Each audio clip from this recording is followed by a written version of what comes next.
My name is Ronan, and I am a young man with a dream of making music. I met the love of my life, Willow, in the city that never sleeps, in a small bar in Brooklyn, where I worked as a pianist and Willow as a bartender. I'll always remember the first time I saw her. I was playing an improvised jazz song, and the moment I looked up, I saw the figure behind the bar. Her curly brown hair shimmered softly in the dim light as she skillfully shook a shaker. Our eyes met in the air, and for a moment it was as if the whole world had gone quiet. From then on, we started a crazy love affair. We made countless memories on the streets of New York. I clearly remember the moment I got down on one knee and proposed to Willow at sunset in Central Park. The way she nodded her head with tears in her eyes made me feel like the happiest person in the world. However, reality is always harsher than dreams. We soon encountered the first major challenge of our lives. Willow was pregnant, and my music career was slow to take off. I was attending graduate school at Juilliard and playing piano in bars to earn money. Willow then went on to work as a trainee nurse at a hospital, often on night shifts. Our lives became hectic and busy. Sometimes I would be in the studio all day, and Willow would be asleep by the time I got home. There were times when I felt both guilty and helpless when I saw her attending prenatal classes alone. I knew she needed my company, but I had to work hard for our future. The thing that stresses me out the most is the upcoming New York Young Musicians competition. It's been a dream of mine for a long time, and if I can make it out of the competition, I'll have a chance at a record label. But the date of the competition is only 2 weeks away from Willow's due date, which puts me in a dilemma. I started practicing at home all night long, sometimes even losing track of time, and Willow was always thoughtful enough to prepare a midnight snack for me, but I could feel the loss in her eyes. The communication between us became less and less, and even the simplest greetings became rusty. One night, I came back from the studio to find Willow sitting alone in the dark living room. I turned on the light and saw that her eyes were red and swollen, and she had obviously been crying. At that moment, I realized something was wrong with our relationship, but I didn't know how to fix it and could only give her a hug awkwardly. I began to wonder if I had made the right choice. Shouldn't I give up my dream of music and find a stable job to support my family? But whenever I thought about giving up music, I felt a sharp pain inside. I knew that if I did give it up, I would probably regret it for the rest of my life. And so it goes. Our lives are a difficult balance between dreams and reality. I don't know what the future holds, but I do know that I love Willow and I love our unborn child. I just hope that I can find a balance between my music career and my family that doesn't disappoint either one. However, fate always likes to play tricks on people. Just when I thought everything was slowly getting better, an unexpected event completely changed the course of our lives. As the days passed, the distance between Willow and I seemed to grow. Every morning, I look at the calendar hanging on the wall with two important dates circled: a music competition and my due date. Both of these dates were looming ever closer, weighing me down. I started devoting all my time to practicing. In cafes, recording studios, at home, wherever there was a piano, I would sit down and play. Sometimes I would lose track of time until my fingers ached from overuse, and Willow would often silently bring me a cup of hot tea and gently massage my fingers. I felt a pang of guilt every time this happened, but couldn't stop. I came home one night to find Willow sitting on the couch watching TV.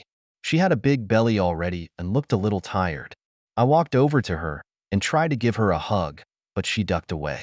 "You missed another prenatal class today," she said, disappointment in her voice. I then remembered that I did have classes today. I slapped my head in chagrin. "Sorry, I totally lost track of time in the studio." Willow sighed deeply. "Ronan, we need to talk. You've been like this lately, so busy with your music that you've forgotten about me and the kids." I felt a pang of annoyance. You know how important this race is to me. If I can win, our lives will be better. But what about us now?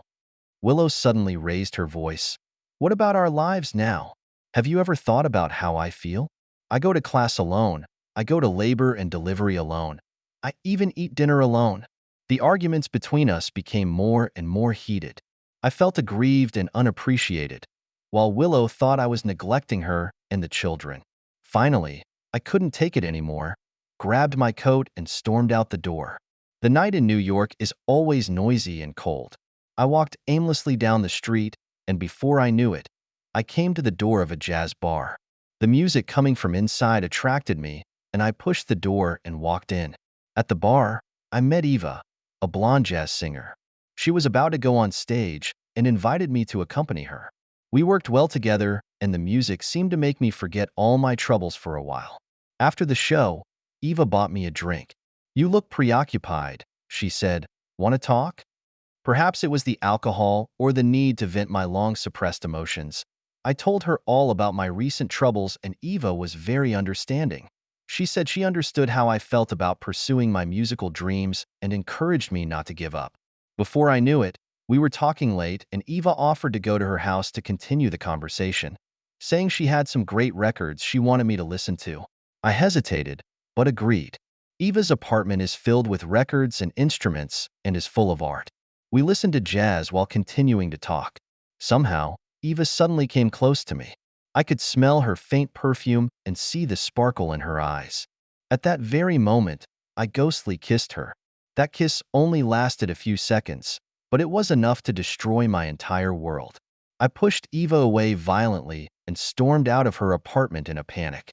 It was pouring outside, and I ran wildly through the rain, hoping to wash away my guilt. Willow was already asleep when I arrived home, soaking wet. I stepped gingerly into the bathroom and looked at myself in the mirror and felt a sudden wave of nausea. What had I done? How could I have betrayed Willow and our unborn child? I curled up in the tub and let the hot water wash over me, but the guilt inside me wouldn't wash away. I knew I had to tell Willow the truth, but I was afraid of losing her. What was I going to do? I was in a state of panic and self-loathing like I had never seen before. After that unbearable night, I lived with a huge amount of guilt and fear for a whole week. Every time I saw Willow, my heart felt like it was being pulled hard. I knew I should confess, but every time the words came to my lips, I could never say them. I told myself that I must confess everything to Willow once the competition was over. However, fate did not give me that chance. That morning, I woke up as usual and prepared to go to the recording studio. Willow was still sleeping. I gently kissed her on the forehead and secretly vowed to make it up to her. Who knew that this kiss would become the last warmth between us? When I got home in the evening, I noticed that the house was unusually quiet. Willow wasn't in the living room or in the kitchen. I walked into the bedroom and saw her sitting on the edge of the bed with my cell phone in her hand. My heart sank to the bottom. "Willow," I spoke with difficulty. She looked up, her eyes red and swollen, obviously having cried. "Do you remember me, Ronan?" Her voice was cold as ice. I tried to go up to her and hug her, but she jerked up and took a few steps back. "Don't touch me," she screamed. "How could you do this to me? To our child?" Turns out, Eva sent me a couple of flirty texts with a picture of us together at the bar that night. Willow saw it all. I fell to my knees, tears streaming down my face. "I'm sorry, Willow. I really am. It was just a mistake, and I swear I'll never again." "Enough," Willow interrupted. "I don't want to hear your explanations. I'm tired of your excuses, your busyness, your musical dreams. I thought we were partners in the struggle together, but it turns out that in your eyes, I'm just a stumbling block on your way to chasing your dreams." I'd like to retort, but I know that every word Willow says is the truth. I did neglect her and put all my energy into music. Willow continued, "I can't believe that just as our baby was about to be born, you betrayed us. Ronan, I'll never know you again." After saying that, she picked up her long-packed suitcase and walked out of the house without looking back. I wanted to go after her, but my legs were as heavy as lead. I could only watch her back disappear into the stairwell. The next few days were like the Walking Dead. I kept calling and texting Willow, but it all went stone cold. I went to the hospital, hoping to find her where she worked, but the head nurse told me Willow had taken an extended vacation. I felt desperate and panicked. I didn't know where Willow had gone or if she and the baby were okay. I began to regret why I hadn't cherished her in the first place and why I had made that stupid mistake. The day of the competition was getting closer and closer, but I had absolutely no desire to practice the piano anymore. I sat at the piano all day and couldn't play a single note. Willow's words kept echoing in my ears. I thought we were partners in the struggle together. Yes, we were supposed to be the closest of partners, but I failed her. One day, I got a call from Willow's parents. Their tone was icy, telling me that Willow was with them now and to leave her alone. I tried to explain, but they didn't even want to hear it. Finally, Willow's father said something that completely broke me down. Ronan, you don't deserve to be a husband, much less a father. When the phone hung up, I sat paralyzed in tears. I finally realized that I had not only lost Willow, but possibly my children as well. My musical dreams had suddenly become so small, so worthless. Just when I was in despair, my cell phone suddenly rang. It was an unfamiliar number. I picked up the phone and a familiar voice came from the receiver. Ronan, it's me, Eva. I heard about you and Willow. I'm so sorry. I hung up the phone violently. Eva, the woman who ruined my marriage. How could she still have the face to call me? But then, I realized that the person who really ruined everything was myself. It was my selfishness, my stupidity that pushed me to this point. I stood up and walked to the window. New York was bustling at night as usual, but the city suddenly seemed so strange and cold to me. I didn't know what the future held, but I knew I had to change if I still wanted to get Willow and my baby back. I grabbed my cell phone and deleted Eva's number and all messages related to her. Then, I turned on my computer and started to write a long letter of repentance. I knew that this might be my last chance. Days went by and Willow never responded to any of my messages. My life was thrown into chaos, and even the upcoming music competition could not hold my interest. I began to question my original intention of pursuing music and to reflect on my failures as a husband and father-to-be. Early one morning, I arrived at the Brooklyn Bridge. The sun was sparkling on the waters of the East River. I stood on the bridge, looking at the Manhattan skyline in the distance, and suddenly felt a sense of bewilderment. This city used to hold my dreams, but now it made me feel incredibly lonely. Just then, my cell phone rang. It was my teacher David calling. Ronan, are you okay? His voice was full of concern. You haven't been in class for days? I was silent for a while and then told him everything that had happened recently. David listened quietly and then said, Ronan, you made a mistake. But that doesn't make you a bad person. What matters is how you deal with the mistake and how you make amends. His words put me in deep thought. Yes, I did make a huge mistake, but I couldn't just give up. I had to do something, not only to get Willow back, but to prove that I could be a trustworthy husband and father. The competition is a week away, David continues, so why not put your feelings to music? Use your music to express your apologies and determination. The suggestion hit me like a bolt of lightning. Yes, music has always been the best way for me to express myself. Perhaps I can convey my remorse and love through music. From that day on, I began to dedicate myself to the creation of the song. I poured all my emotions into this new tune. Love for Willow, remorse for my behavior, hope and determination for the future. I played and revised until my fingers ached, until my eyes blurred. On race day, I stood backstage, my heart racing. I knew this could be my last chance. When my name was called, I took a deep breath and walked onto the stage. Sitting down at the piano, I closed my eyes and imagined Willow sitting in the audience. My fingers gently fall onto the keys and I begin to play my new tune. It's an emotional tune that starts out low and sad, as if telling of my remorse and pain. As the melody progresses, the music becomes softer and warmer, as if telling of my love for Willow and my children. Finally, the tune ends with a firm and hopeful melody, symbolizing my determination to change and my anticipation for the future. When the last note fell, the entire concert hall fell into a brief silence. Then the applause rang out like thunder. I opened my eyes and saw the audience standing up. Some even shed tears. Just then, my eyes were drawn to a figure in the audience. Was that Willow? My heart missed a beat. Is she really here? Or was it just my hallucination? I bowed hastily, then rushed off the stage. I had to find her. I had to talk to her. But when I ran into the audience, the seat was empty. Returning backstage with mixed emotions, I found an extra note on my desk. It had an address written on it and a line that read, "If you still care, come." I recognized Willow's handwriting. and my heart nearly jumped out of my chest. I couldn't wait for the results of the game, so I grabbed my jacket and rushed out of the concert hall. It was drizzling outside, but I didn't realize it. There was only one thought in my head. Willow had given me a chance, and I mustn't mess it up again. Sitting in the cab, my hands couldn't stop shaking. I didn't know what awaited me, forgiveness or goodbye forever. But I knew that no matter what the outcome was, I had to face it with courage. Because Willow and our children are worth everything I have to give. When the cab pulled up to the address on the note, I took a deep breath and pushed open the door. It was a hospital. My heart was suddenly in my throat. Willow, is she okay? Where's the baby? With apprehension and anticipation, I walked through the hospital doors. I knew that my life might take a whole new turn here. I stood in the hospital lobby, my heart beating like a drum. The guy at the nurse's station told me Willow was in the maternity ward. Oh my God, was something wrong? I couldn't wait for the elevator, so I rushed straight for the stairs and ran up them in 3 steps.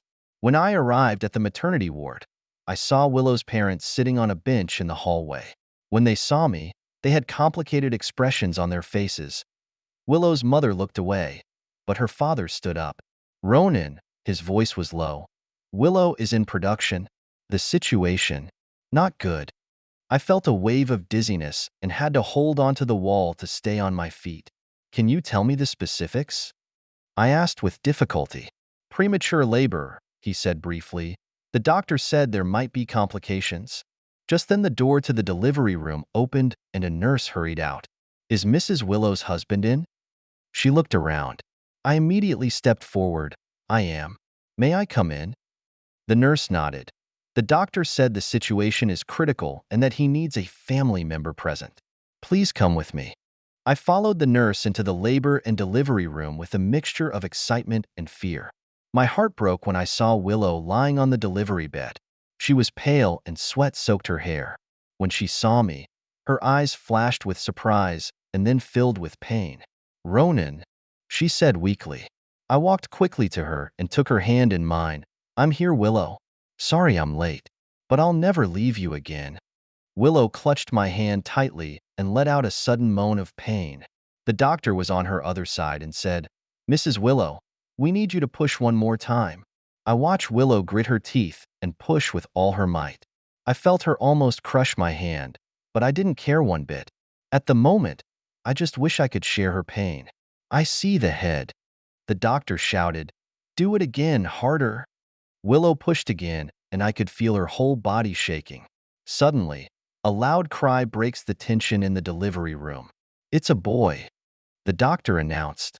I watched as the nurse took our son aside to be examined.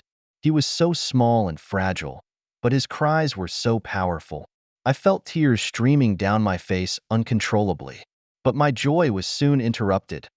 Willow suddenly let go of my hand, her head tilting helplessly to one side. Blood pressures dropping. A nurse shouted, She's hemorrhaging. The next few minutes were a nightmare for me. Doctors and nurses were busily moving around Willow as alarms from various instruments sounded. I was pushed to the side and could only stare, filled with fear and helplessness. Willow, please hold on. I whispered a prayer. Our children need you. I need you. I promise I'll change. I'll be a good husband, a good father. Just get through this.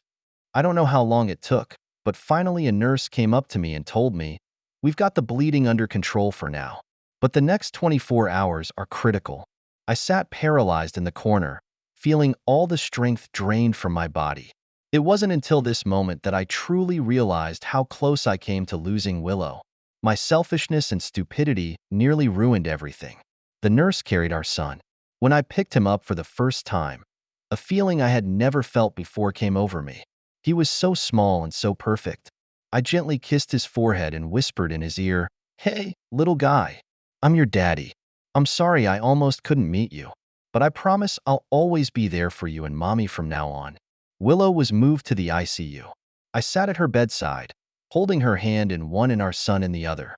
I began to hum softly the tune I had composed for Willow. Willow, I whispered, I don't know if you can hear me, but I want you to know that I love you. I'm sorry for everything I've done. I know apologizing may not be enough, but I'll prove my resolve with my actions. Please wake up and give me a chance. Let's raise our son together and make new memories together." I felt Willow's fingers move gently.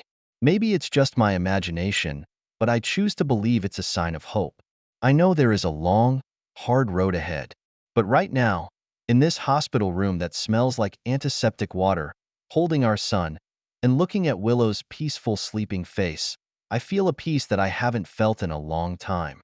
No matter what the future holds, I will strive to be a man worthy of Willow's forgiveness and a father my son can be proud of. It won't be easy, but for Willow's sake, and for the sake of our child, I'm willing to put in every effort. Outside the window, the New York sky is beginning to whiten. A new day is about to begin, and, perhaps, the beginning of a new life for us.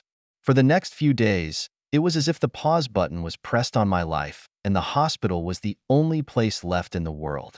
I was running back and forth between the ICU and the NICU, taking care of Willow and being there for our little angel. I named my son Ethan, which means strong. I wanted him to have the strength to overcome all obstacles, just like his namesake. Every day, I carry Ethan to see Willow, even when she is in a coma. I believe she can hear us and feel our presence. "Look, Willow," I whispered. "This is our Ethan. He grew a little more today. The doctor says he's healthy and will be out of the hospital soon. You need to wake up soon, or you're going to miss a lot of his firsts." And so it went, day after day. I learned to change diapers. I learned to make formula. I learned to put the baby to sleep. Every time I look at Ethan's little face, I think of Willow. His eyes, his nose, all so much like hers. Finally, on the 10th day of Ethan's life, Willow woke up. That morning, I sat by her bedside as usual and read her the newspaper. Suddenly, I felt her fingers move. I looked up and saw that she was opening her eyes weakly. "Willow?" I held my breath, afraid it was just my hallucination. She slowly turned her head and looked at me. Her lips moved as if she wanted to say something, but couldn't make a sound. I rushed to ring the bell for the doctor and nurse. As they examined Willow, I stood by with a mixture of excitement and apprehension. I wondered how Willow would react when she woke up and if she would still want to see me. After the examination, the doctor told me that Willow was stable but needed time to recover. The nurse helped Willow drink some water, and then everyone left, leaving just the two of us. The room was awfully quiet for a moment. I didn't know what to say, where to start. Finally, it was Willow who spoke first. "Ethan, is he okay?" Her voice was weak, but full of concern. I nodded, feeling my eyes get a little moist. "He's fine and healthy. I'll bring him to see you every day." Willow nods slightly, then closes her eyes to rest. I know she's still weak and needs more time to recover, but at least she's willing to talk to me, and that's a good start. Over the next few days, we gradually interacted more and more. At first, it was mostly about Ethan, then slowly we started talking about other topics. I told her about the music competition I had entered, about the piece I had composed for her. "I heard it the other day," Willow said out of the blue one day, "and it was as if I heard you play that same tune in the delivery room." I froze, not knowing what to say. Willow continued, "That song. It was beautiful. I could feel your apology and love." I held her hand and felt tears welling up in my eyes. "Willow, I'm really sorry. I know I hurt you and our family. I'm willing to spend the rest of my life making up for it." Willow interrupted with a slight shake of her head. "Ronan, we've all made mistakes. I'm responsible for them too. I should have been more understanding and supported your dreams. But I was so afraid of losing you that I pushed you further away instead." We talked like that for a long time, saying everything that was on our minds. That night, I felt as if some of the barrier between us had disappeared. As Willow recovered, we began discussing future plans. I told her that I had decided to give up a full-time music career and get a steady job. "No," Willow said, "don't give up your dreams because of me. We can figure it out together." I look at her and my heart fills with gratitude. "But family is more important," I said, "and I don't want to miss another moment of Ethan growing up." Willow smiled, the first genuine smile she'd had since waking up. "We can find a balance. Maybe you can teach piano or create music at home. The important thing is that we face it together." And with that, we began to reimagine our lives. We decided to move to a quieter neighborhood in Brooklyn with more green space for Ethan to grow. I began teaching piano lessons at home while continuing to write music, and Willow decided to return to work at the hospital, but on a more flexible schedule. Rebuilding trust is a slow process, but we are all working on it. Every night we spend time talking and sharing our thoughts and feelings. We learn to listen to each other better and understand each other's needs. One night we sat on the balcony and watched a sleeping Ethan. The night view of New York shimmered in the distance. The breeze was light. Willow leaned over my shoulder and whispered, "Ronan, thank you for not giving up." I wrapped my arms around her, and my heart was filled with gratitude. I know that our story is far from over, and there are many challenges ahead of us. But as long as we are together, and as long as we love each other, we can overcome anything. This is our New York love concerto, full of ups and downs, but ultimately coming together in beautiful harmonies. Time flies, and before we know it, Ethan will be a year old. It's been a year of so much: moving, adjusting to a new job, learning how to be a parent. Each day has been full of challenges, but also full of joy. Our new home is in a quiet neighborhood in Brooklyn with a small yard. And Willow says it's perfect because Ethan can play safely in the yard and I can turn in piano lessons at home without disturbing the neighbors. Adjusting to a new life hasn't been easy. Sometimes, when I wake up in the middle of the night to Ethan's cries or stay up late to meet a songwriting deadline, I question my decisions. But whenever I see Willow and Ethan's smiling faces, I know it's all worth it. Today is Sunday, our family day. In the morning, I was in the kitchen preparing breakfast and Willow was in the living room playing with Ethan. Suddenly, I heard a shriek. "Ronan, come on!" Willow shouted, excitement in her voice. I hurried to the living room and saw Ethan holding onto the couch, staggering. He saw me and giggled, then let go of his hand holding onto the couch. "Oh my God, he'll be gone." I held my breath and crouched down to open my arms. Ethan took the first step crookedly, then the second. Willow and I were so excited we couldn't speak for fear of startling him. Finally, on the fifth step, Ethan jumped into my arms. I hugged him tightly and felt tears welling up in my eyes. Willow ran over to me, and the three of us hugged and laughed. At this moment, I felt incredibly happy and content. In the evening, when Ethan finally falls asleep, Willow and I sit on the balcony and enjoy a rare moment for two. The night view of New York shimmers in the distance, and the breeze sends the aroma of our neighbor's barbecue. "Do you remember when we first met?" Willow asked suddenly. I laughed. How could I forget? That mojito you made. To this day, I can't get that flavor out of my head. Willow smiled and leaned over my shoulder. That's when I thought, this guy who plays the piano, he looks good. I kissed her hair gently. I was thinking the same thing then. This bartending girl, she's so cute. We just talked about the past and reminisced about our little moments. The hurt that once existed seems to have been smoothed out by time, leaving behind only precious experiences and lessons. "Ronan," Willow suddenly sat up straight and looked at me seriously. "Thank you." I was a little confused. Why all of a sudden? "For everything," she said, "for the changes you've made, for what you've given to this family. I know it wasn't easy for you to give up a full-time music career, but you never complained." I took her hand in mine. "Willow, you're the one who should be thanked. You're the one who gave me a second chance. You're the one who taught me what's really important." Tears glistened in Willow's eyes. "We grew up together, didn't we?" I nodded my head and felt a warmth fill my heart. "Yes, we are growing up together, facing life's challenges together, and building our little family together." Just then something struck me.